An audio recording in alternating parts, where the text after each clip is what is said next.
Hello and welcome to World Talks. I'm Anna Jabłońska. Prosecutors in Poland are investigating an assassination attempt against the leading Belarusian opposition figure, Pavel Latushka, under sections of the Penal Code covering homicide and foreign intelligence operations. Pavel Latushka has already been questioned as a witness in this matter. Today we will be talking about the threats against him with Pavel Latushka, former Belarusian ambassador to Poland. Sir, thank you very much for joining me tonight. Thank you for the invitation. Now, could you provide more details for us about the threats and attempts on your life and how you first came aware of them? Yes, you are right. Yesterday, I testified before the prosecutor of the National Prosecutor's Office of Poland as a witness in the investigation of a crime under Article 18, 148 and 130 of the Polish Penal Code, in the case regarding incitement of a probably established individual to murder me, carried out by a person involved in foreign intelligence activities against the Republic of Poland. In this case, I am a witness.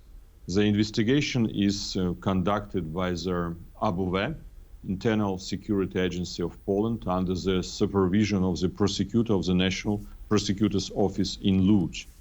During my testimony, I was required to maintain confidentially about the investigation, which is crucial at this stage of the proceedings to avoid obstructing the investigation and to prevent additional threats to me.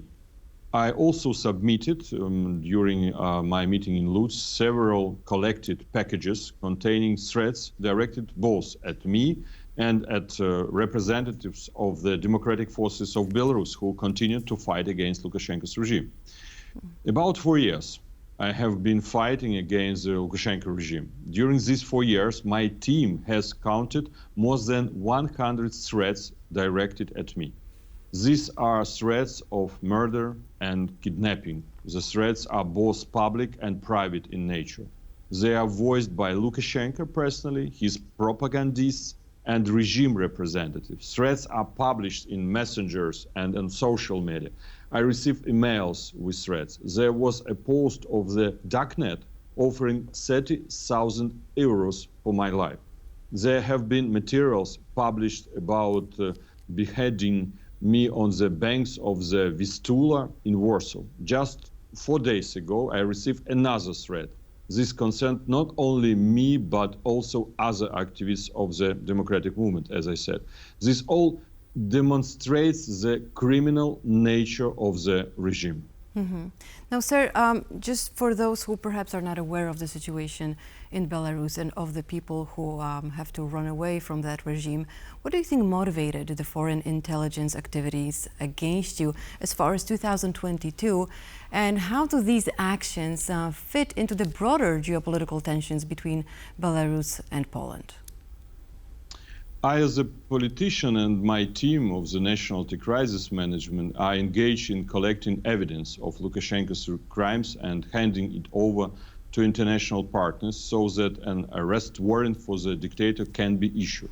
We also coordinate the sanctions policy. We are very active in publicity. In 2022, we launched an investigation into a war crime related to the illegal transfer of Ukrainian children, orphans, from the temporarily occupied territories of Ukraine to Belarus. And then there were very many threats, which continue even now. For example, such threats as your place is beside Navalny and Nemtsov and others. So this means that we are destabilizing the regime. Mm-hmm. I remember Lukashenko once told me several years ago that he would strangle me with his own hands if I betrayed him. The dictator, by threatening me, wants to send a signal to other public officials around him. Now we can talk about increased activity of Russian and Belarusian special services on the territory of Poland and other European Union countries. This activity is aimed at carrying out sabotage actions, and we hear about attempts to set fire to commercial properties in Poland, attempts to commit terrorist acts in Germany and France. All this is done to destabilize the situation in European society. For Lukashenko, the priority is also to fight against the Belarusian democratic opposition, especially in Poland and Lithuania, against activists who continue to fight for freedom and democracy in my country. We have already created institutions. We created United Transitional Cabinet as the executive body of the democratic forces, the Coordination Council as the representative body elected by the people. 80 members of the Coordination Council were elected by Belarusians in May of this year. Before the elections, Lukashenko publicly stated that all those who participated in the elections will be punished. In one day, he initiated 257 criminal cases against participants of the elections to the Coordination Council. So you can imagine how many threats we're receiving every day.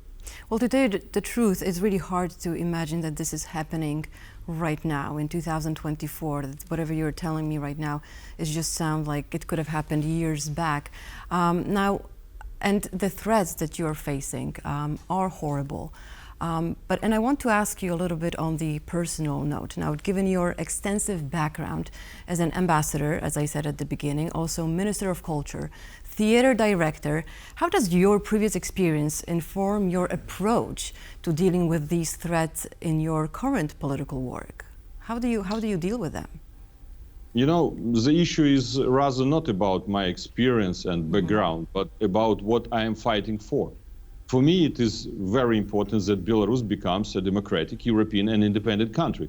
It is important to me that responsibility is established for the numerous crimes committed by regime in Belarus.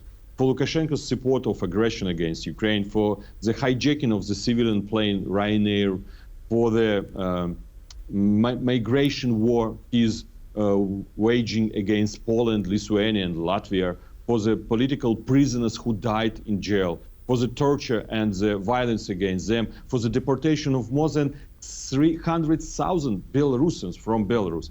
I continue to fight and want to achieve justice. If responsibility is not established, Belarusians will lose faith in democracy. Democracy in Belarus will prevail when responsibility for the dictator and his accomplices for all crimes is achieved. Therefore, I appeal to our partners in Poland and Lithuania to use all tools to hold the regime accountable. As a former minister and ambassador, I know that officials are still together with Lukashenko only because of fear. Nobody wants to live in the system created by the dictator. I use my experience, among other things, in order to split the elites around Lukashenko. And how did that work out? Oh, you know, it's of course it's a challenge for us. It's a perspective, but responsibility is one of the main instruments with what we can use against the elites, what we can use against Lukashenko to show the perspectives. You want to go together with Lukashenko to the ICC, to the court, or you want to be important for the future democratic and free Belarus. Now tell me about the people who are still working with them. Do they see the reality and they still cooperate with him because they're scared for their life? They still cooperate because now they have no possibility to choose the future. We are not create them this possibility, not yet, but it doesn't mean that in the future we will, I'm sure that in the future they will receive such a possibility. Now, of course, Lukashenko have now 70 years. Nobody knows how long he will be in life. And in one day, situation can change on that reason. But of course, it doesn't mean that we will wait when he will die. It's very important to create these possibilities today, to develop our democratic movement, to develop our underground movement, to support our movement inside of the country, to support identity, Belarusian identity, to support free press. Of course, it's impossible to have now freedom of press in Belarus, but it's possible to create such institutions out of the country. We can use different tools. Now, once Lukashenko goes one way or another, do you think that it will be easy for you, for the opposition, to walk in and change Belarus? Or is it going to be harder than that because of the whole system and people that actually work with him and people that grew up around him? Oh, you know, I know very well the system. I know personalities around of Lukashenko. I know that some of them are dreaming for Belarus to be a part of Russian Federation.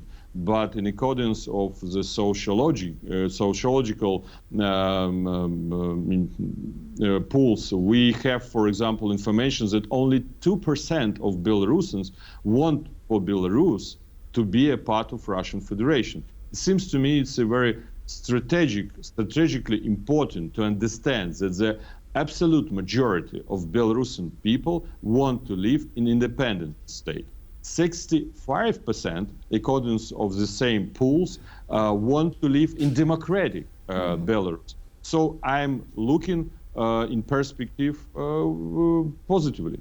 That's right. I mean, whenever I do talk about Belarus, I always say that regime is on one side and the people of Belarus are on the other side. Sir, thank you very much for joining me today.